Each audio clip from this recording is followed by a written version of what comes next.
నీ బాసు వైపు, నా పార్ట్నర్ డాక్టర్, చూడగానే సురు అనిపించే రాధాదేవి కూలీ కేసులో ఇరుక్కున్న హస్బెండ్ రచించుకోవడానికి ఎత్తులేసిందని నాకు అండర్స్టాండింగ్ పాప పిచ్చిది. మన తడాక ముందు ఇలాడు సాగం. అవును, నేను వేసిన ఎత్తులు ఇప్పుడు చిత్తైన ప్రయత్నాలు కొనసాగలేదు మిస్టర్. ఎల్లకాలం ఇలాగే ఓడిపోతాననుకోకు. ఏదో ఒకనాడు మీ కుట్రలు కుతంత్రాలు చట్టం ముందు నిరూపించి తీరుతాను. రండి వెళ్దాం.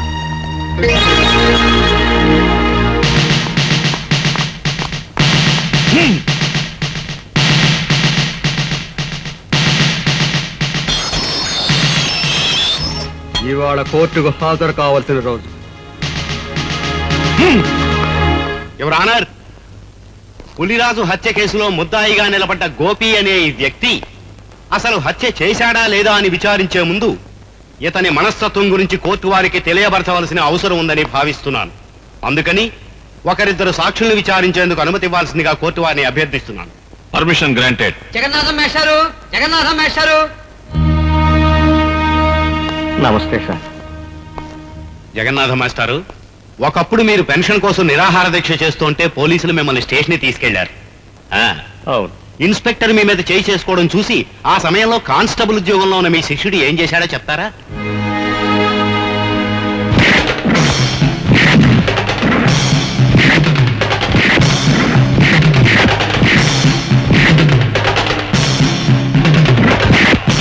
న్యాయానికి ఆ రోజు అతను చేసిన పని. ఆల్ రైట్, మీరు చెప్పింది చాలు, ఇక మీరు వెళ్ళొచ్చు. యువర్ ఆనర్, గోపికి ఉద్యోగం వచ్చింది అదే రోజు ఉదయం. కానీ తన పై అధికారి మీద చేయి చేసుకుని ఆ సాయంత్రమే తన ఉద్యోగాన్ని పోగొట్టుకున్నాడు. Please note that point. Your honour, jailer దుర్గారావుని ప్రశ్నించేందుకు పర్మిషన్ కోరుకుంటున్నాను. గ్రాంటెడ్.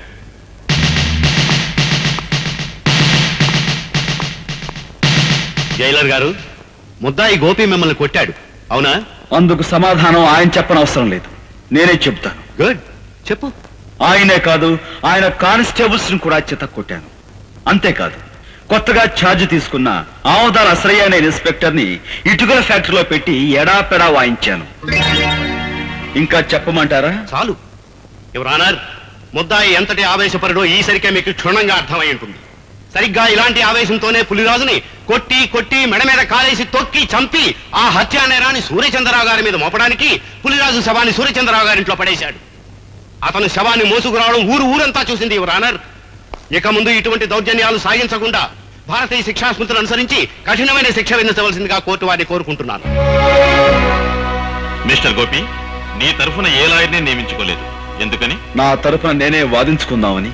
అంటే భారతీయ శిక్షా స్మృతుల నెంబర్లు చెప్పే శక్తి నాకు లేకపోయినా న్యాయం అనే గొప్ప శక్తి నా పక్కనుంది. నిర్దోషణనే నిజం నా గుండెల్లో వెలుగుతుంది. సార్, నేను ఒకరిద్దరు సాక్షులు విచారించాలి, అందుకు మీరు అనుమతించండి. ఆల్ రైట్, ఎవరిని పిలవమంటావో చెప్పు. Thank you sir.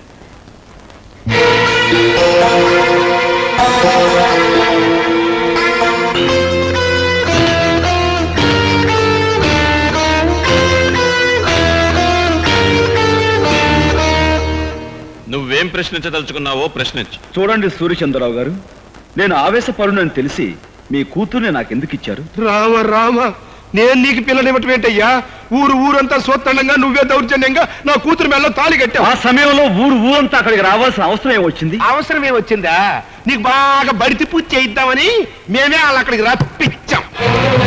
Correct sir. అయ్య బాబు జడ్జి గారు, నా మీద ఏదో ఒకటి రాసేసుకోకండి.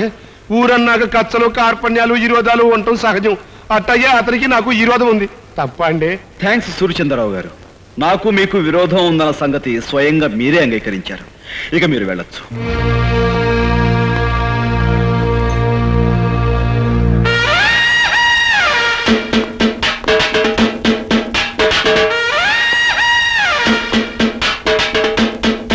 మీరు పిలవకుండానే బోన్లోకి వచ్చి నిలబడ్డారు. ముద్దాయి కావాలని కోరుకునే రెండవ సాక్షి మీరేనని మీరు ఎలా అనుకున్నారు? సరే సార్. ఆగు సార్, ఆయన నేను కొన్ని ప్రశ్నలు అడుగుతాను, దయచేసి అనుమతించండి. yes proceed. నేను ఆ పులిరాజుని సూర్యచంద్రరావు గారి ఇంట్లో పడేసినప్పుడు మీరు అక్కడే ఉన్నారు, అవునా? అవును. ఏంటి? డ్యూటీలో ఉండి కూడా ఆ టైంలో మీరు ఆ ఇంట్లో ఎందుకున్నారు? లా అండ్ ఆర్డర్ కాపాడే పోలీసు వాళ్ళం ఏ ఎల్లప్పుడు ఎక్కడ ఎందుకుంటామో మాకే తెలవదు. 190 ఎవ్వరాలుంటాయి. ఆ 191 ఎవ్వారంగా నన్ను అక్కడే అప్పుడే ఎందుకు అరెస్ట్ చేయలేదు? అదేం ప్రశ్న? నువ్వు మాకు చిక్కుకుండా పారిపోయావు. పారిపోయేంత పిరికివాడు కాదు ఈ గోపి ఇన్స్పెక్టర్. పులిరాజు బతికే ఉన్నాడు కాబట్టి నువ్వు నన్ను అరెస్ట్ చేయలేకపోయావు. నేను వెళ్ళిన తర్వాత నువ్వు సూర్యచంద్రరావు కలిసి ఆ పులిరాజుని హత్య చేశారు. అబద్ధం. నువ్వు నిజం చెప్తావని నిన్ను బోనెక్కించలేదు. నువ్వు చెప్పేదంతా జడ్జి గారు నమ్ముతారని కూడా నేను అనుకోవటం లేదు. నీ మాటలకి చేతలకి ఎక్కడ పొంతన లేదనే విషయం జడ్జి గారు గుర్తిస్తే చాలు. ఇక నువ్వు వెళ్ళొచ్చు. మిస్టర్ గోపి, నీకు ఆ సూర్యచంద్రరావు గారికి మధ్య శత్రుత్వం ఉందని, అసలే గారి మాటలకి చేతలకి పొంతన లేదని నిరూపించినంత మాత్రాన వాళ్ళు నేరస్తులు అయిపోరు. ఏదైనా జరిగితే అది జరిగిందని సాక్ష్యం ఉండాలి. నేనే హత్య చేశానని, ఆ హంతకుడు నేనే అని చెప్పే సాక్షులు ఎవరున్నారు? నువ్వు పులిరాజు శవాన్ని మోసుకొస్తుండగా ఊరంతా చూసి పులిరాజు శవాన్ని కాదు, స్పృహ తప్పిపోయిన పులిరాజు. నువ్వు గట్టిగా వాదించినంత మాత్రాన లాభం లేదు. పులిరాజు బ్రతికే ఉన్నాడని సాక్ష్యం కావాలి. ఆ పులిరాజుతో నేను పాండవుల మెట్ట దగ్గర పోట్లాడిన మాట నిజం. అతని బాగా చితకతన్ని ఏ సూర్యచంద్రరావు అయితే నా మీదగా అతను ఉసిగొలిపాడో ఆ సూర్యచంద్రరావు ఇంట్లో అతన్ని పడేశాను. ఆ మాట నిజం. నేను తిరిగి వెళుతుండగా పులిరాజు దాహం అని అరిచాడు. అక్కడున్న సూర్యచంద్రరావు గాని అశ్రయ్ గాని అతని గొంతులో నీళ్లు పోస్తారన్న నమ్మకం నాకు లేక నేనే వెళ్ళి అక్కడున్న జగ్గు తీసుకుని అతని నీళ్లు పట్టించాను. అతను తాగాడు. నిజంగా అతని గొంతు వెంకులు విరిగి చనిపోయి ఉండుంటే అతను నీళ్లు ఎలా తాగలడు, ఎలా గుట్టలు వేయగలడు? కనుక ఆ నేరం నా మీద మోపేందుకు సూర్యచంద్రరావు అసలు పులిరాజు గొంతు మీద కాలు వేసి తొక్కి చంపారు. ఇది పచ్చి నిజం. నువ్వు పులిరాజుకు మంచినీళ్లు పట్టినట్టు అతను తాగినట్టు ఏమిటి సాక్ష్యం?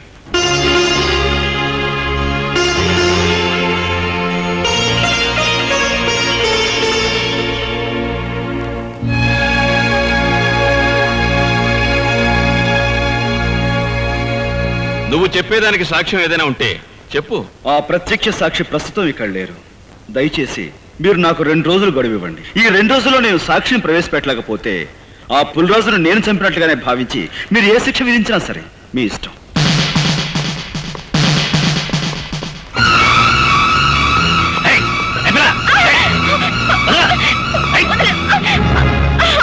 ప్రత్యక్ష సాక్షి ఎవరో కాదు, మీ నాయనమ్మ.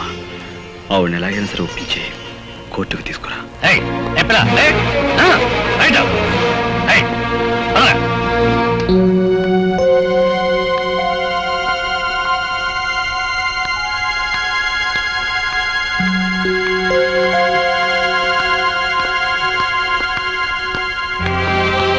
ఎవరమ్మాయి నువ్వు?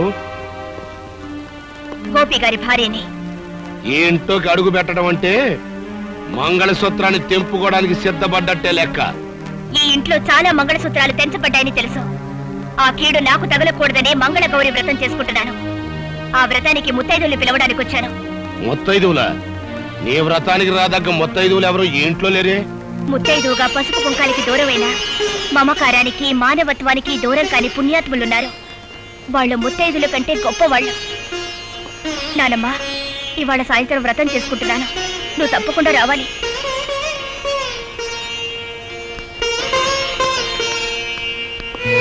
అమ్మా, నువ్వు ఈ వ్రతానికి వెళ్తలేదు. వెళ్ళావు, కూతురుతో పాటు నా కన్న తల్లి కూడా చచ్చిపోయిందనుకోవాల్సి వస్తుంది.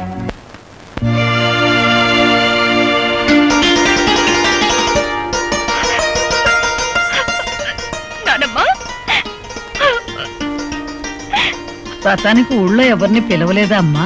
నువ్వొక్కదానివి దీవిస్తే ముక్కోటి దేవతలు దీవించినట్టవుతుందని నిన్ను తప్ప మరెవరిని పిలవలేదు నాన్నమ్మ. కంటికి కనపడిన గౌరీదేవి రాధమ్మను అనుగ్రహించినా అనుగ్రహించకపోయినా మీ గుండెల్లో పెట్టుకు పెంచిన మీ మనవరాల్ని మీరు దీవిస్తే చాలమ్మా. మా అమ్మగారు ఆశీర్వాదం తీసుకోమ్మా. నన్ను దీర్ఘ సుమంగళిగా ఆశీర్వదించున్నానమ్మా. ఏమ్మా దీవించడానికి సందేహిస్తున్నారు? మీ మనవరాలు పసుపు కుంకాలతో పచ్చగా ఉండటం మీకు ఇష్టం లేదమ్మా?